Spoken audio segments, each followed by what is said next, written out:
పెళ్ళైనా పండగైనా వేడుక ఏదైనా పట్టుచీరల ప్రత్యేక వేదిక వారాహి సిల్క్స్. ఆంధ్రప్రదేశ్లో బిగ్ అలర్ట్, అతి భారీ వర్షాలు కురవబోతున్నాయి కొద్దిసేపట్లోనే. దీంతో చాలా ప్రాంతాలైనటువంటి ప్రజలు కూడా అప్రమత్తంగా ఉండాలంటూ వాతావరణ శాఖ హెచ్చరికలు జారీ చేస్తుంది.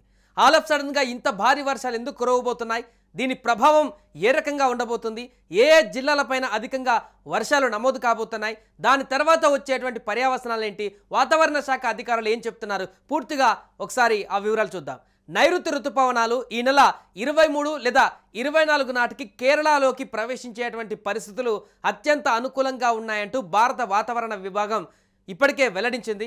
సో ఈ నెల 26 నాటికి రాయలసీమ మీదుగా రాష్ట్రంలోకి ప్రవేశిస్తాయంటూ కూడా నిపుణులు అంచనా వేస్తున్నారు. ఈ నేపథ్యంలోనే ఈరోజు అత్యంత భారీ వర్షాలు పడేటువంటి అవకాశం ఉన్నట్టుగా కూడా చెప్తున్నారు. దీంతో ముఖ్యంగా 4 ఉమ్మడి జిల్లాలపైన అత్యధిక ప్రభావం కూడా ఉండేటువంటి అవకాశం ఉన్నట్టుగా, భారీ ఈదురుగాలులతో అతి భారీ వర్షాలు పడేటువంటి అవకాశం ఉన్నట్టుగా చెప్తున్నారు. ఇప్పటికే ఊహించినటువంటి విధంగా ఆంధ్రప్రదేశ్లో ప్రాంతాలలో వాతావరణం ఒక్కసారిగా మారిపోయింది. నిన్నటి వరకు భారీ ఎండలతో మొత్తం అక్కడ ప్రజలందరూ కూడా ఎండలతో పూర్తిగా ఆ యొక్క ఉక్కపోతతో భరించినటువంటి వారందరూ కూడా ఇప్పుడంతా కూల్గా వెదర్ ఒక్కసారిగా ఊహించినటువంటి విధంగా మేఘామృతం అయిపోయి అక్కడ ఏం జరుగుతుందో అనేటువంటి విధంగా మార్పు చేర్పులైతే కనిపిస్తున్నాయి. అయితే గత ఏడాది ఋతుపవనాల సాధారణం అంటే జూన్ 1 కంటే 2 రోజుల ముందే మే 30న కేరళ తాకాయి. బట్ ఈసారి అలా కాదు, చాలా ముందుగానే నైరుతి ఋతుపవనాలు తీరాన్ని తాకుతున్నాయి. 2009 తర్వాత మరలా ఈసారే అంత ఎర్లీగా నైరుతి ఋతుపవనాలు మన దేశాన్ని తాకుతున్నాయి. 2009 తర్వాత ఆ పరిణామం ఇప్పుడు మనకు కనిపిస్తుంది. అంటే సుమారుగా 16 సంవత్సరాల తర్వాత మరలా ఆ రకమైనటువంటి పరిస్థితి వస్తుంది. కాబట్టి ఈసారి వర్షాలు అతి భారీగా ఉండేటువంటి అవకాశం, ఇలా వచ్చేటువంటి అతి భారీ వర్షాల నుంచి కూడా పూర్తిగా జాగ్రత్తగా ఉండాల్సిన అవసరం అయితే ఏర్పడింది. సో తమిళనాడులోని కొన్ని ప్రాంతాలు, బంగాళాఖాతం మీదుగా ఈశాన్య రాష్ట్రాలకు ఇప్పటికే వ్యాపించాయి నైరుతి ఋతుపవనాలు. కేరళ తీరం, ఈశాన్య ప్రాంతాలను ఒకేసారి నైరుతి తాకడం చాలా అరుదైనటువంటి విషయం. 2017లోనూ ఇలాంటి సందర్భమే చోటు చేసుకుంది. ఈ ఏడాది అలాగే జరుగుతుందంటూ కూడా నిపుణులు ఇప్పటికే అంచనా వేశారు. IMD డేటా ప్రకారం 2009లో మే 23న ఋతుపవనాలు కేరళను తాకాయి. ఎగ్జాక్ట్గా ఈసారి కూడా అదే తారీఖున అంటే 23, 24 తారీఖునలోనే కేరళకి నైరుతి ఋతుపవనాలు ప్రవేశించి అవకాశం ఉన్నట్టుగా చెప్తున్నారు. 2009 తర్వాత అత్యంత వేగంగా రావడం ఇదే తొలిసారి కూడా కానుంది. సో దీంతో ఇప్పుడు రాష్ట్రానికి అతి భారీ వర్షాలు సూచన కనిపిస్తుంది. అరేబియా సముద్రంలో గురువారం అల్పపీడనం ఏర్పడే అవకాశం ఉంది. బంగాళాఖాతంలో దక్షిణ కోస్తాంధ్ర, ఉత్తర తమిళనాడును ఆనుకొని ఉపరితల ఆవర్తనం కొనసాగుతుంది. వీటి ప్రభావంతోనే రాష్ట్రంలోని పలు ప్రాంతాలలో ఈ బుధవారం, గురువారంలో ఈ 2 రోజుల పాటు అత్యంత విస్తారమైనటువంటి వర్షాలు కురుస్తాయని IMD అంచనా వేసింది.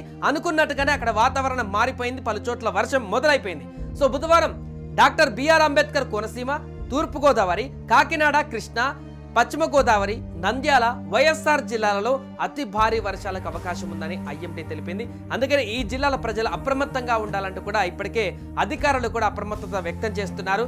అదేవిధంగా వరదలు పొంచి ఉండేటువంటి అవకాశం ఉన్నటువంటి నేపథ్యంలో అధికారులు గతంలో జరిగినటువంటి అనుభవాల దృష్ట్యా దానికి సంబంధించినటువంటి కార్యాచరణ కూడా ఇప్పుడు రూపొందించేటువంటి అవకాశం వస్తుంది. ఎందుకంటే అన్ఎక్స్పెక్టెడ్గా వస్తున్నటువంటి 2 రోజుల భారీ వర్షాలు కాబట్టి ఇది ఏ రకమైనటువంటి పెను ఉపద్రవానికి కూడా దారితీస్తుందో కూడా చెప్పలేం.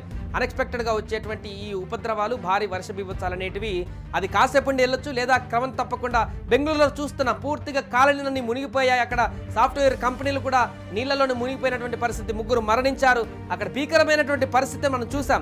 అలాంటి పరిణామం కూడా రావచ్చేమో భారీ వర్షాలు. ఒకవేళ ఎప్పుడు కూడా ప్రకృతిని అంచనా వేయలేం, దానికి సూచన అయితే చేయగలుగుతాం కానీ అంచనా వేయలేం. కాబట్టి ఈ భారీ వర్షాల నుంచి కూడా అప్రమత్తంగా ఉండాలని చెప్తున్నారు.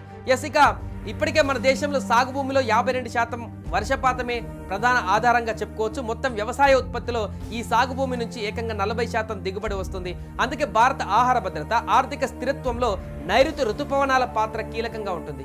దేశవ్యాప్తంగా తాగునీరు, విద్యుత్ ఉత్పత్తికి ముఖ్యమైన జలాశయాలను తిరిగి నింపడానికి కూడా ఇవి ఆధారంగా ఉంటాయి. అంతేకాకుండా దేశ GDPలో కూడా 18.2% తోడ్పాటుకు ఇది ఎంతో ముఖ్యంగా ఉంటుంది. సో ఈ నైరుతి ఋతుపవనాలు ఎర్లీగా వస్తున్న సందర్భంలో ఈ రోజు బుధ, గురువారంలో ఆంధ్రప్రదేశ్లో ఈ ఉమ్మడి జిల్లాలు ఏదైతే కొన్ని ఉన్నాయో వాటిపైన జరిగేటువంటి ఈ వర్ష ప్రభావం ఏ రకంగా ఉంటుందో చూడాలి. సో ఇప్పటికైతే అప్రమత్తంగా ఉండాలంటూ కూడా అధికారులు అందరికీ హెచ్చరికలు జారీ చేస్తున్నటువంటి సందర్భంలో ఈ వర్షాలు అక్కడ ఎలాంటి బీభత్సాన్ని సృష్టిస్తాయో చూడాలి.